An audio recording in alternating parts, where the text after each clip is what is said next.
ابھی آپ نے دیکھا دلی کی سرزمین پر نماز پڑھی جا رہی ہے اور ایک پولیس والا آتا ہے اور نماز کی حالت میں نمازیوں کو جوتا مار رہا ہے. میں نے پڑھا میڈیا میں کہ اس کے خلاف کارروائی بھی ہو رہی ہے، مگر آپ یہ دیکھیے کہ نفرت کس لیول تک پہنچ گئی. میں اس کو صحیح نہیں ٹھہرا رہا ہوں کہ مسلمان مسجد کے باہر سڑک پر کیوں سب بنا رہا ہے، لیکن ہمیں اس سوال کا بھی جواب تلاش کرنے کی ضرورت ہے کہ ہمارے بھارت میں بہت سارے تہوار سڑک پر منائے جا رہے ہیں. ہر تیسرے دن کوئی نہ کوئی تہوار سڑک پر منایا جا رہا ہے.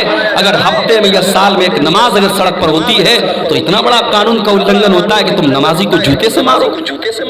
اس کا مطلب یہ ہوا اسلام کے دشمنوں کو اگر چڑ ہے تو آپ کی نماز سے، ان کو نفرت ہے تو آپ کے شاعر سے ہے، ان کو نفرت ہے آپ کی عبادت سے، آپ کی نماز سے. انہیں آپ سے نفرت نہیں ہے. آپ اسلام چھوڑ دیں، آپ ان کے رنگ میں رنگ جائیں، آپ شرک کرنے لگیں، آپ ان کے بتوں کے آگے سجدہ کرنے لگیں، آپ ان کی نظر میں محبوب ہو جائیں گے. جب تک آپ نماز پڑھ رہے ہیں، اللہ کے آگے سر جھکا رہے ہیں، جب تک آپ کے اندر توحید ہے، آپ ان کی نظر میں برے بنے ہیں. حالات یہ اور ہم صاحب کیا کر رہے ہیں؟ ہم یہ کر رہے ہیں صاحب کہ ہماری قوم ناچ گانے میں لگی ہوئی ہے. ابھی میں ایک علاقے میں تقریر کرنے گیا، پورا علاقہ اہل حدیثوں کا علاقہ ہے. مجھے لوگوں نے کہا مولانا آپ تقریر میں بیان کر دیجئے گا، یہاں شادی بیاہ میں ڈھول تاشا بجتا ہے، ناچ گانا ہوتا ہے. اہل حدیثوں کی بستی ہے، قرآن و حدیث پر چلنے کا دعویٰ کرنے والوں کی بستی ہے. اسی جھارکھنڈ کی سرزمین پر میں گیا تھا اور وہاں لوگوں نے بتایا کہ ہمارے بستی میں جب شادی ہوتی ہے تو ناچ گانا بھی ہوتا ہے، ڈھول تاشا بھی ہوتا ہے. یہ حالات ہماری قوم کے ہیں میرے بھائی. ذرا غور کرو، جو نبی ہمیں گندگیوں سے پاک کرنے کے لیے آیا تھا اور جس نبی سے محبت کا ہم دعویٰ کرتے ہیں، اس نبی کے مقام کو کبھی سمجھا ہے میرے بھائیوں؟ وَيُزَكِّيهِمْ وَيُعَلِّمُهُمُ الْكِتَابَ وَالْحِكْمَةَ. ہم نے تم کو جو نبی دیا ہے وہ تمہیں پوتر کرنے کے لیے، پاک کرنے کے لیے آیا ہے، تمہیں قرآن سکھانے کے لیے آیا ہے، تمہیں حدیث سکھانے کے لیے آیا ہے. وَإِن كَانُوا مِن قَبْلُ لَفِي ضَلَالٍ مُبِينٍ. اس نبی کے آنے کے پہلے تم کھلی ہوئی گمراہی میں تھے. ایک صحابی اللہ کے نبی کے پاس آتے ہیں، اے اللہ کے نبی میں نے اسلام لانے کے پہلے بہت سارے گناہ کیے ہیں، اے اللہ کے نبی کیا میرے گناہ سب کے سب توبہ سے معاف ہو جائیں گے؟ آپ نے فرمایا التوبۃ تعدم ما قبلھا. توبہ سے پہلے تم نے جتنے گناہ کیے تھے، سچی توبہ کرنے کے بعد سارے گناہ معاف ہو جائیں گے. اے اللہ کے نبی میں نے اپنے ہاتھوں سے اپنی بیٹی کو زندہ زمین میں گاڑا تھا، میں نے اپنی بیٹی کو دفن کیا تھا، اپنی بیٹی کو، اپنی معصوم بچی کو اپنے ہاتھوں سے قتل کیا تھا، اس کو گڈھے میں ڈالا تھا، اس کو قبر میں زندہ ڈال دیا تھا. اے اللہ کے نبی کیا میرا یہ گناہ بھی اللہ تعالیٰ معاف کر دے گا؟ صحابی بیان کر رہے ہیں، آنکھوں سے آنسو بہ رہے ہیں، اپنی معصوم بچی کو یاد کر کے رو رہے ہیں. نبی اکرم کی آنکھوں میں بھی آنسو آ گئے.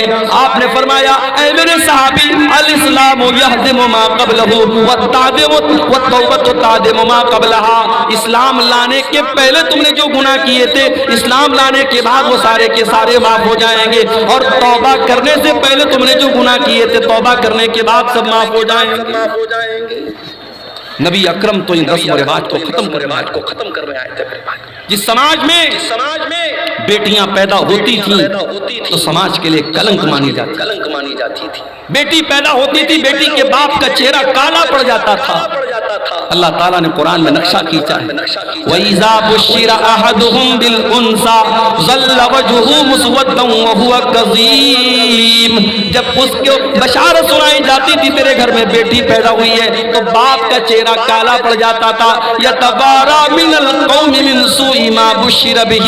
وہ اپنی قوم کو اپنا چہرہ نہیں دکھاتا تھا. أَيُمْسِكُهُ عَلَىٰ هُونٍ أَمْ يَدُسُّهُ فِي التُّرَابِ.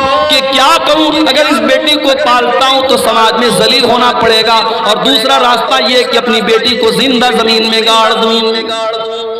وہ زندہ زمین میں گاڑ دیتے تھے. میرے نبی نے آ کر کے بتایا کہ نہیں، بیٹی زمین میں گاڑنے والی چیز نہیں ہے. بیٹی تو رحمت ہوتی ہے، بیٹیاں تو انمول ہوتی ہیں. میرے نبی نے آ کے بتایا من آلا جاریتین حتی تبلغا جا یوم القیامت انا وہو کہاتین، جس کو اللہ نے 2 بیٹیاں دے دی اور 2 بیٹیوں کی اس نے اچھی پرورش کر لی، دونوں بیٹیاں جوان ہو گئیں، ان کی اچھی جگہ اس نے شادی کر دی۔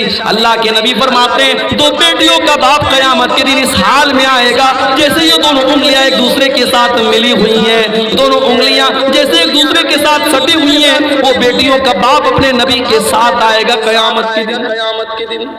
آپ نے قرآن کی آیت پڑھ کے سنائی، وَإِذَا الْمَوْءُودَةُ سُئِلَتْ بِأَيِّ ذَنبٍ قُتِلَتْ، جب زندہ زمین میں گاڑی گئی لڑکی سے پوچھا جائے گا، جس بیٹی کو اس کے باپ نے زمین میں دبایا تھا، دفن کیا تھا، اس بیٹی سے پوچھا جائے گا بِأَيِّ ذَنبٍ قُتِلَتْ، کہ اے بچی تجھے تیرے ماں باپ نے کیوں مارا تھا، تیرے باپ نے تجھے کیوں قتل کیا تھا۔